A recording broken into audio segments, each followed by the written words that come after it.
It's not what I prayed for, it's not what I wanted, it's not something I understand.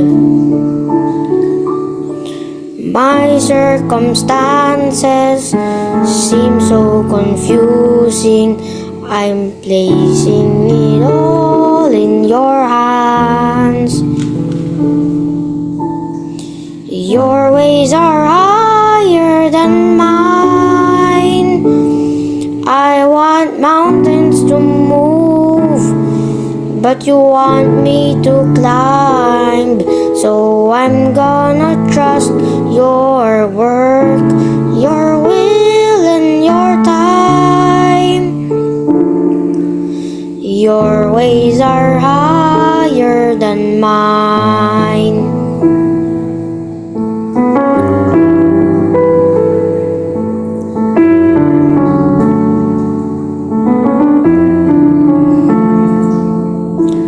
One day I'm sure I will look back and marvel at how you knew best all along.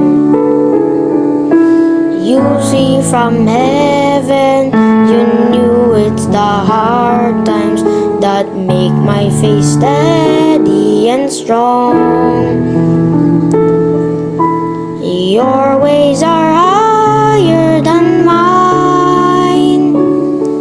I want mountains to move, but you want me to climb.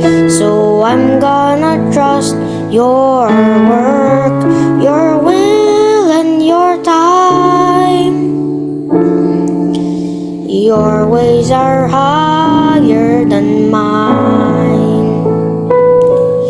When I start to doubt, help me believe somewhere so far above me.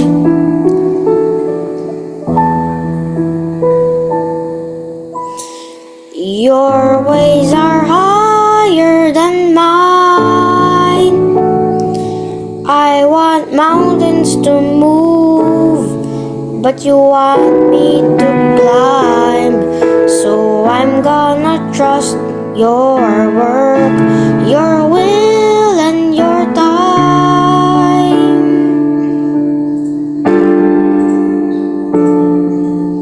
Your ways are so much higher than mine.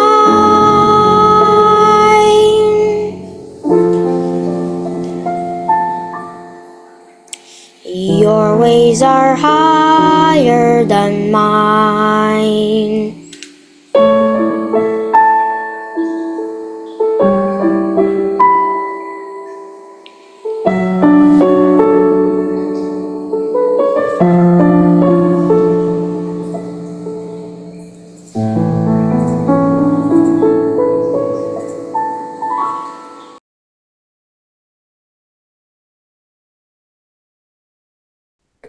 Happy Sabat po sa lahat, mga kapatid. Okay, purihin po natin ang Panginoon, mga kapatid. Tayo ay mayroong muling panahon upang sumamba sa ating mapagmahal na Diyos. Ngayon po ay ating pagpapatuloy ang pag-aaral ng Kanyang salita. At tayong lahat, mga minamahal, ay kinakailangang makaranas ng kapangyarihan ng Banal na Espiritu Santo sa pagkabutihan ng ating Panginoong Hesus. Tayo pong lahat ay yumuko sa isang panalangin. Mapagmahal po naming Diyos na maibigin sa lahat. Salamat po sa panahon ng pag-aaral ng inyong salita. Patuloy na sariwain at dalisayan ang aming buhay at ang pananampalataya. Gayon din sa inyong kabutihan, ang pagliligtas sa amin. Maranasan namin ang inyong biyaya na nag-aakay sa amin manatili sa inyo, na lalo pang lumapit sa inyo at maranasan ang inyo pong kaloob na buhay na walang hanggan. Tulungan nawa kami, ang buong kongregasyon sa online, na sa amin pong pagsamba, kami inyong pangunahan. Ito po ang aming hiling at dalangin sa matamis na pangalan ng aming Panginoong Hesus. Amen.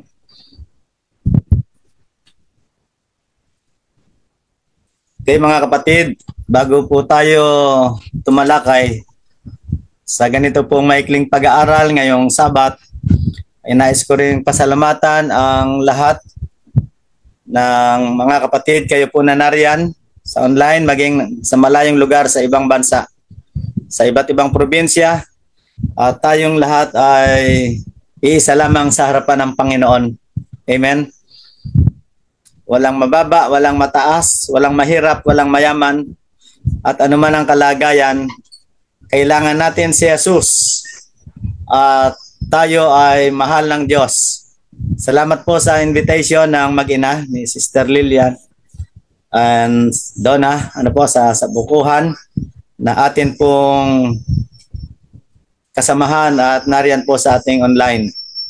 Ngayon pong umagang ito, nais kong sabihin sa inyo na iba't iba ang aking naranasan at pakiramdam. Gayun din sa magandang plano ng Diyos na tayo'y patuloy na makapanambahan sa kanyang banal na harapan kahit na tayo po'y magkakalayo. Sapagkat kahapon, mga minamahal, ay aking iniisip, meron akong message kay Sister Donna na kung pwede ipaalam mo sa ating mga kapatid dyan sa makakasama ngayong Sabat na arang alanganin dahil gumagawa po ang kaaway sa ating ganitong sistema ng pagsamba, at sa panahon ng 2 days typhoon, mga kapatid, patuloy na nagbigay ng hudyat at karanasan na dahilan sa bumagsak yung pong ilang poste rito, nalagot yung wire ng kuryente, nawala rin po ang linya ng net, yung wifi namin, at iniisip ko na hindi magkakaroon ng posibleng pagsamba tayo. Pero napaka-imposible, pero napakabuti ng Diyos. Dahil kahit na po mayroong laptop dito, ay wala naman pong wifi na nakakonect doon sa aking laptop kahit meron na pong net, sabi ng anak ko. Kaya inopen niya yung isang gadget. Sinubukan kagabi, mga kapatid. At ako'y tahimik na tahimik. Ako po'y pinapagalitan ng aking isang anak, itong bunso, dahil ako po'y kulang na kulang sa kaalaman dito sa gadget. Noon pa siya po yung nagpe-prepare at nag-a-assist sa akin dito sa gadget. Dahil ang ganitong edad, mga minamahal, ay nakakalimot sa ibang mga gamit dito sa laptop or sa iPad. Pero salamat sa Panginoon na patuloy po siyang nag-assist. Malapit po siya sa akin dito sa tabi ko. At ang totoo ay very limited po yung aking sasabihin, yung kaalaman para sa ating pagsamba. Maraming paksa, subalit iniisip ko na kung ano kayang makakabuti sa ating pag-aaral.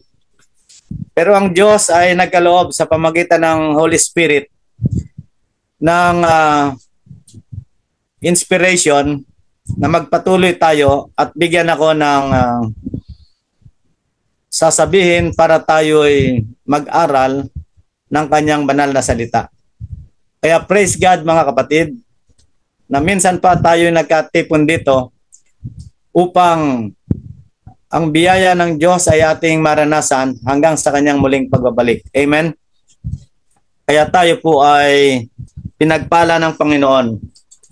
Ang ilang mga katanungan, mga minamahal, na paano natin naharapin ang iba't ibang pandemya or trials in our life, mga kapatid. In the new heaven and new earth, God will make a new kind way of life. It will become new way of living. brand new perspective, brand new relationship, mga kapatid. And no more tears. Won't you be amazed? No more death. No more mourning. No more crying. No more pain. This is biblical, mga kapatid.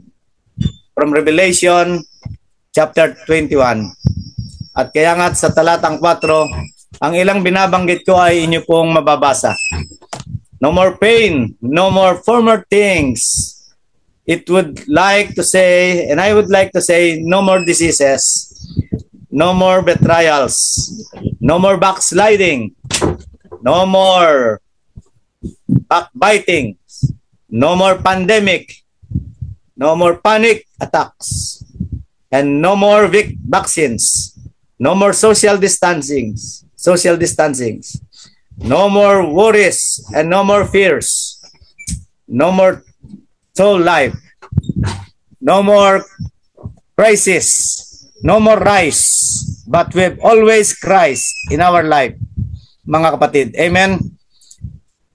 From our key texts, beloved brethren, friends, mga kapatid, in Ephesians 2, verse 8 and 9, the admonition from Apostle Paul, for by grace you are saved, through faith, and that not of yourselves, it is the gift of God, not of works, lest any man should boast.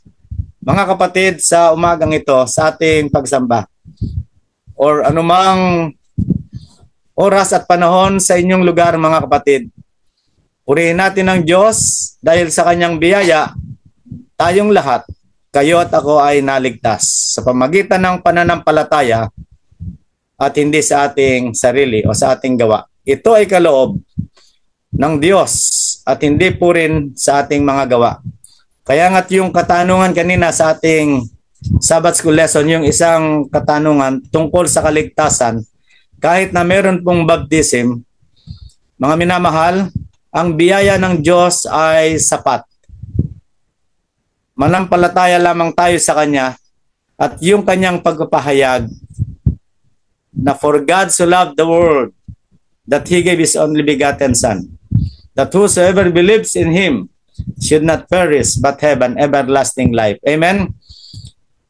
If you believe, kung pinaniniwalaan natin, mga kapatid, ang Kanyang salita at yung mga katagang ang sino mang sumampalataya ay maliligtas, wala nang pag-aalinlangan para po tayo magtanong na sa ating kaligtasan at pagpasok sa kaharian ng langit. Sapagkat totoo, pag sinabi ng Diyos, makapangyarihan, tapat at totoo yung sinasabi niya, meron tayong kaligtasan. Sa ganito, sa kanyang biyaya, tayo po ay naligtas. Ephesians 2, 8 and 9, manampalataya tayo, mga kapatid, sa kanya. Daily transformations, and po, in faith, cleansing from the guilt, past sins, power to overcome sin and keep God's commandment, rescue from a world of diseases, decay, and death. Mga minamahal, mga kapatid, may tinatawag na salvation unlimited. Ang kaligtasang walang hanggan at walang katapusan ay matatagpuan, mararanasan, masusumpungan at ipinagkakaloob ng ating Panginoong Hesus. Amen? Pag tinanong at sinabi sa inyo, mga minamahal, are you saved? Huwag na po tayong mag-alinlangan kung ikaw ay ligtas o hindi. Hindi ligtas. Laging ang sagot natin ay ligtas. Are you saved? Yes. We are saved. Justifying grace, mga kapatid. Are you saved? Yes. Sanctifying grace from Christ Jesus. In Christ Jesus. Are you saved?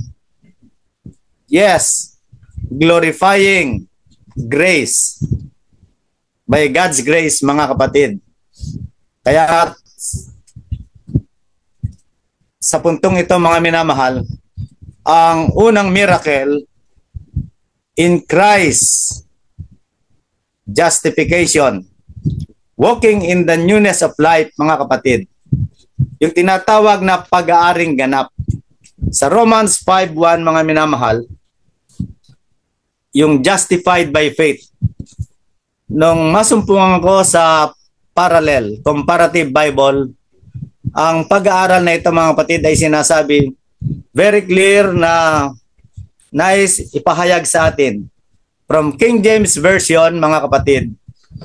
Therefore, being justified by faith, we have peace with God through our Lord Jesus Christ. Ano raw po?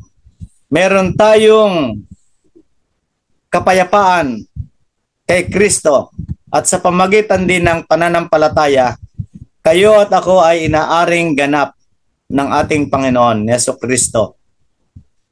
Binanggit sa Amplified Translation, mga kapatid, Amplified Bible, since we are justified, we are acquitted. Ano po? Sa lahat ng ating pagkakamali, lahat ng ating kasalanan. Declared righteous and giving a right standing with God. Let us have peace, beloved church, of reconciliation and enjoy peace with God through our Lord, the Messiah, the Anointed One, na magkaroon kayo at ako ng kapayapaan sa pamagitan ng pananampalataya, sa pamagitan ng biyaya kay Kristo Jesus. Ano naman ang sinasabi ng New International Translation or Version? We have peace with God, justified by faith through Christ. Kaya meron pong mga similarity at yung King James Version mga kapatid ay katulad ng binanggit doon sa New American Translation or Version. Dahil dito ang atin pong karanasan, ang ating pananampalataya ay yung buhay natin na nagkakasala sa harapan ng ating Panginoon ay inaaring ganap tayo.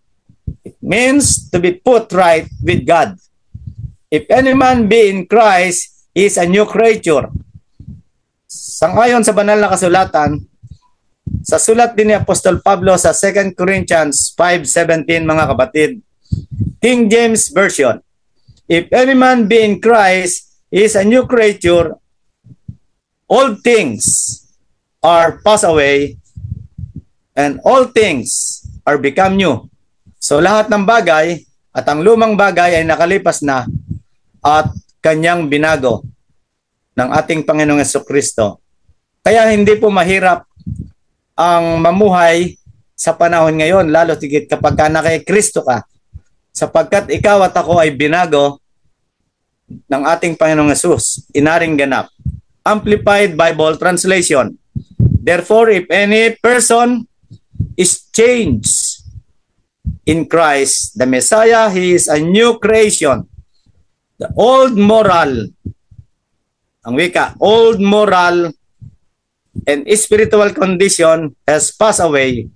Behold, the fresh and new has a new come. So tayo po ay bago na sa ating Panginoon. Nare-recharge tayo. Katulad po ng mga gadget ngayon, yung mga nasa harapan nating at ginagamit nating mga laptop, anumang gadget, mga iPad, iPhone, cellphone, mga minamahal, ay malimit na panahon, oras, na naglolobat, nawawala ng power at hindi natin nagagamit. Anong kailangan mga kapatid? Kailangang ma-recharge. Kapag ka ito ni-recharge natin, sinaksak natin sa isang merong power na outlet, ito ay magagamit muli. Nagkakaroon ng bisa, nagkakaroon ng percent, naglolobat from zero, pero kapag ka na-connect mga minamahal sa power, nagsisimula muli yung 1, 2, 3, 4 at papataas hanggang nagiging 100%. Ganon din ang ating connection at kalagayan mga kapatid. Kapag tayo'y nanghihina, nawawala ng pag-asa, maraming problema, at tayo'y, ang sabi natin, iniisip natin walang kaligtasan, mga kapatid, may pag-asa. Sa pagsisisi, may kapatawaran, may pag-aaring ganap, merong kaligtasan kay Kristo Jesus. Kinakailangan lagi tayong nakakonect sa Kanya, sa isang power, para ang Holy Spirit ay lalo pang gumana at magamit tayo, magkaroon tayo ng kapangyarihan, maging bagong nilalang sa harapan ng ating Panginoong Hesus. Ang wika rito, all things are passed away. Pero ang sabi, if any person, siya ay ginagawang bago, ginagawang makapangyarihan ni Kristo, inaaring ganap ng Diyos, tinatanggap na parang hindi nagkasala, at tayo ay nabibiyayaan. Tayo'y merong kaligtasan, mga kapatid. Binabanggit dito, yun pong pangalawang himala. Ang miracle ni Kristo sa inyo at sa aking buhay. Ito ang bahagi sa ating mensahe. Like Christ, ang tinatawag na trabaho ng Diyos sa buhay natin sa pangalawang step o karanasan. Sa proseso ng kaligtasan ng tao, ang proseso ng pagpapakabanal, hindi po natin ito trabaho. Kahit na yung pag-aaring ganap, ay trabaho ni Kristo, ng ating Panginoon. Ang sanctification ay trabaho din ng Diyos sa inyo at sa aking buhay. Reflecting on personal renewal, mga kapatid. Sanctified life, holy, not proportionally. Ang sabi, mga kapatid, buong buo. May mga talata sa banal na kasulatan, if we will dedicate ourselves fully to the Lord, to our God, mga kapatid, without reservation, mga kapatid, ang sabi nga, walang kalahating pagtatalaga. Ang sabi nga, yung porsyento na bahagi ng ating katawan, ang sabi, ilagak natin ng buong puso, ng buong kaluluwa, buong kalakasan, buong kapangyarihan, buong lakas, mga kapatid. Italaga natin ang ating sarili. Manampalataya tayo ng buong puso, ng buong kaluluwa. Manampalataya tayo ng buong pag-iisip sa Kanya para walang imposible maging sa ating pong buhay. At tayo ay pagpapalain ng ating Panginoong Hesus. Sa 1 Thessalonians 5:23, ang sabi nga dito, sanctified fully, preserved, blameless. Mga kapatid, ito ang second miracle ng Panginoon, ang kanyang biyayang nagliligtas, ang kabanalan ng buhay. Ang pong sabi ng King James Translation, mga kapatid, and the very good of peace sanctify you fully, and I pray to God, your whole spirit, your soul, your spirit, and body, and be preserved blameless unto the coming of our Lord Jesus Christ. Amplified Translation from other Bible, mga kapatid. May the God of peace Himself sanctify you true and true. Kaya nga't ang Diyos ay nagkakalob sa atin ng kapayapaan sa bawat isa sa atin. Ako'y napayapa. Alam nyo, kahit pastor, mga kapatid, ay dumarating yung oras at panahon ng kabagabagan.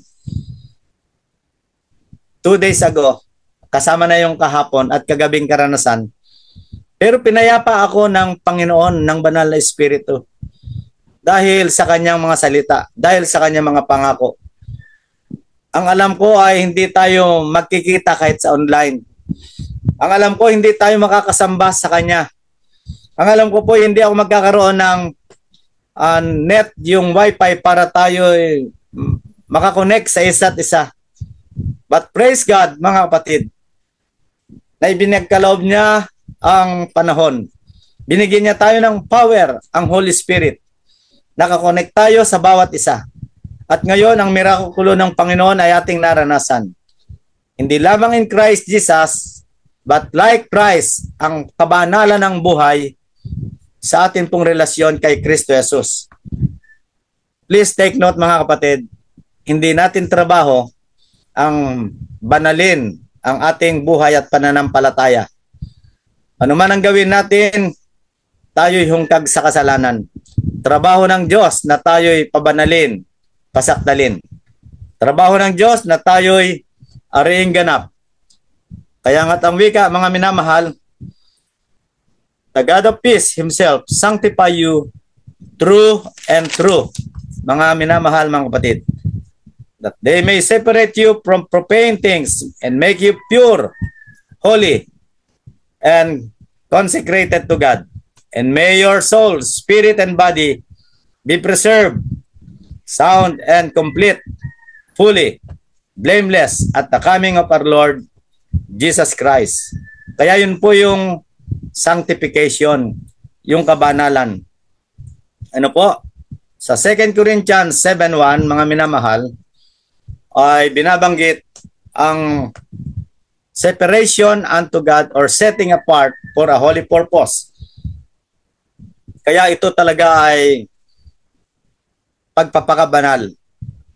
Kaya inoordinahan po yung mga elders natin, deacons, deaconesses, mga pastor, to separate for a holy purpose at binabanal ng Diyos sa kanilang mga gawain.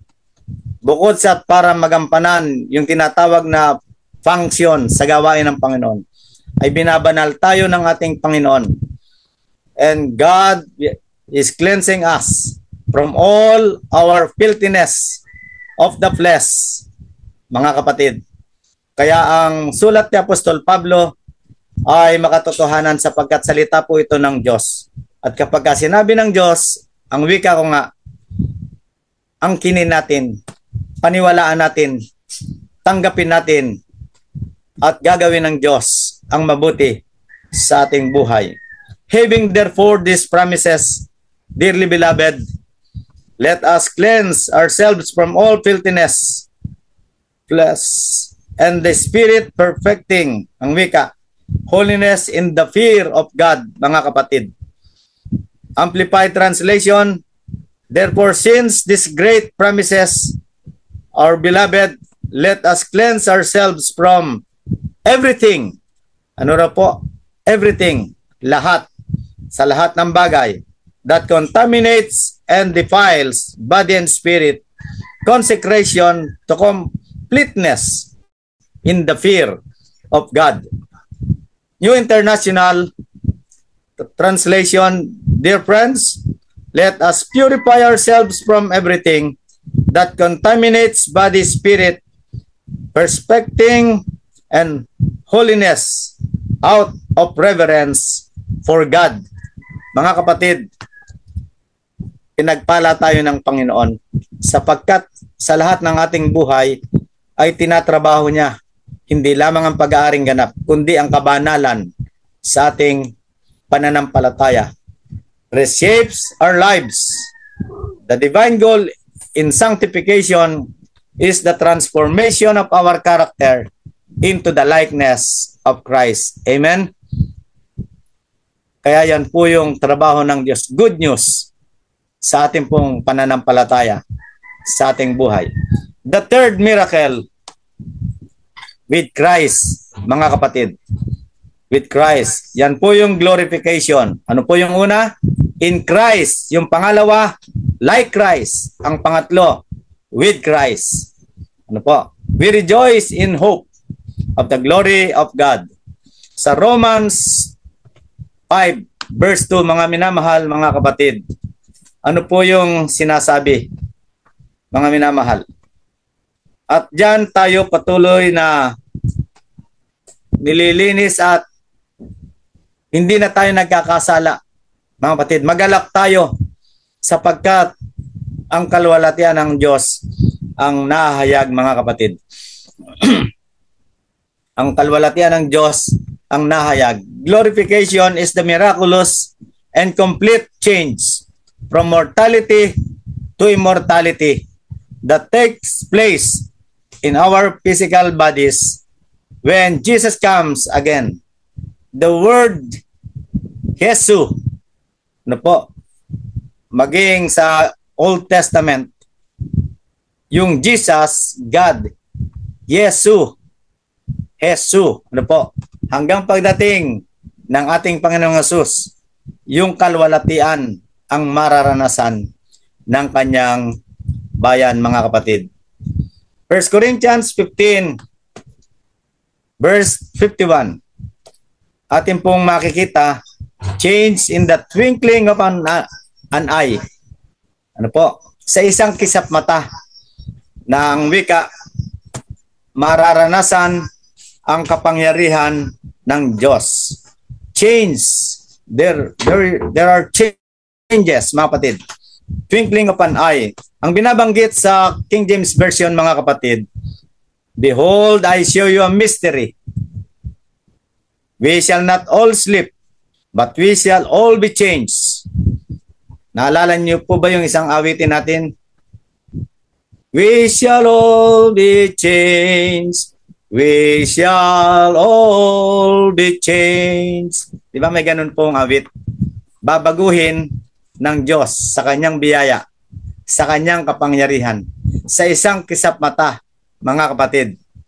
Ang binanggit sa Amplified Translation Bible, mga kapatid, take notice, beloved brethren, take notice a secret truth, an event decreed by a hidden purpose or counsel of God. We shall not fall asleep,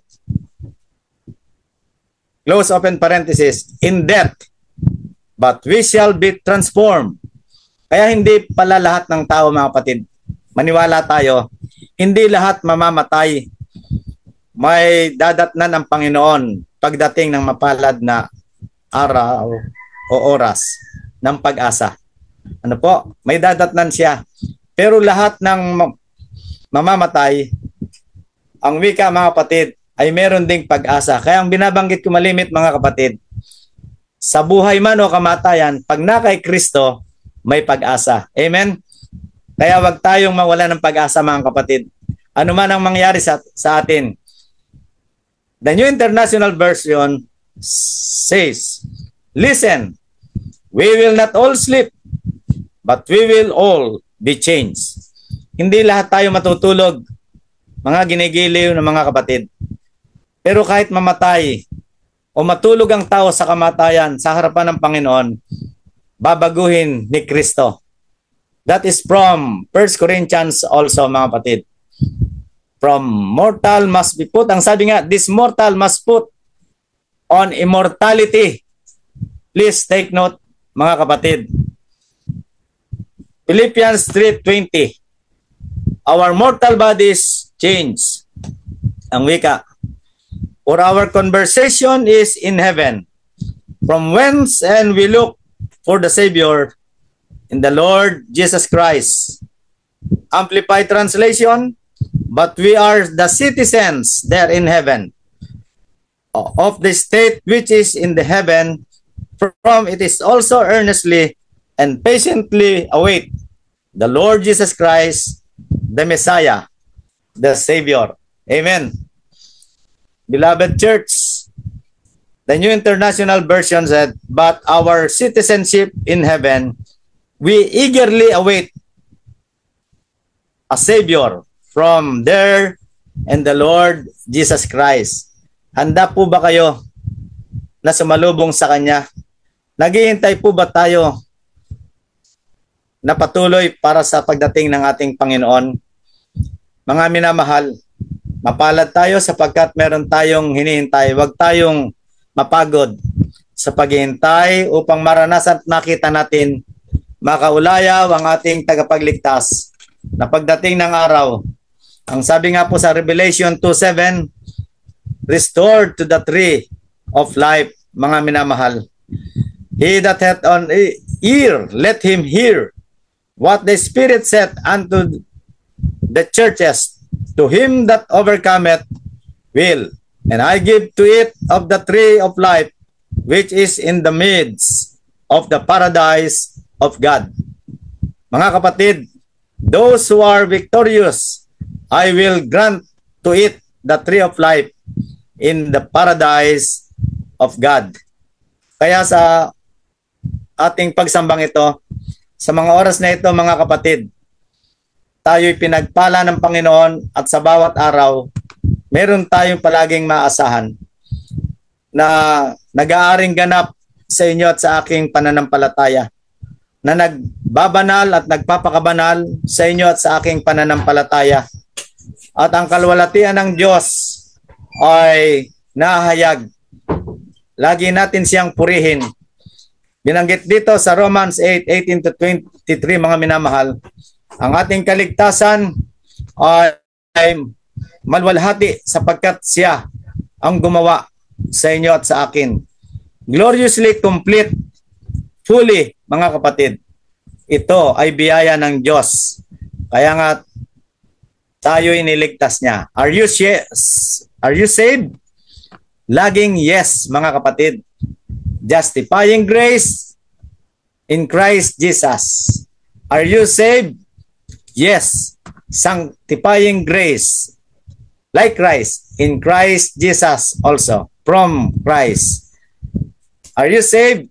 Yes. Glorifying grace. Kaya nga't ang Salvation Unlimited, yung 3 miracles ng Panginoon ay patuloy na ipinaranas sa inyo at sa akin, mga kapatid.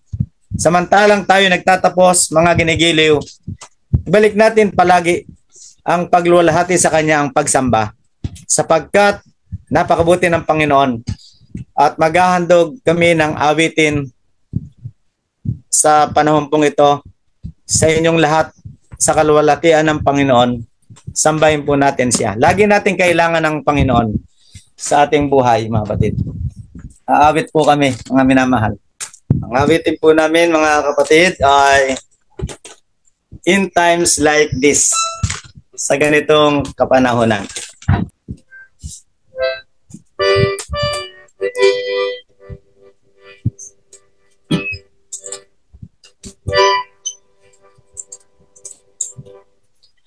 In times like this, we need a Savior. In times like this, we are perish you, perish you.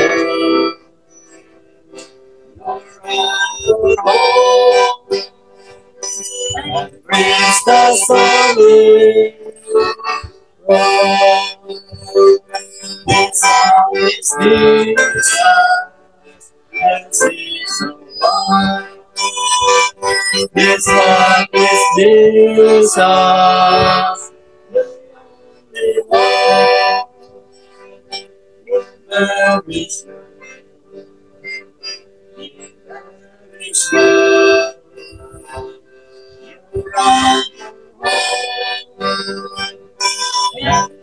So sorry. Times like this, the Bible. Times like this,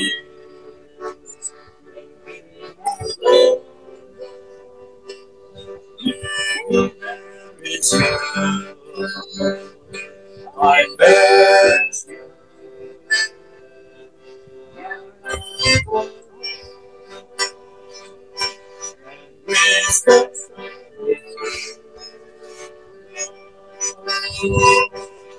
from this distance, yes,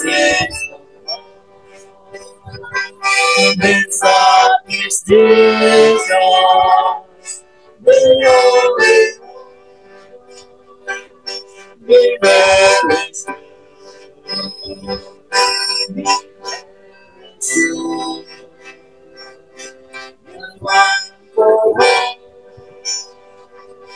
And yes, I'm sorry. Sa ganito, kapanahon ng Diyos. maging ilaw, maging ilaw, naligtas ko sa batong pag-ibig. Batong matibay ay si Jesus. Iyan Kristo, anak ng Diyos, maging ilaw, maging ilaw, naligtas ko sa batong pag-ibig. Batong matibay ay si Jesus. Siyang Kristo, anak ng Diyos, maging ilaw, maging ilaw, naligtas ko sa batong matibay. Naligtas sa batong matibay.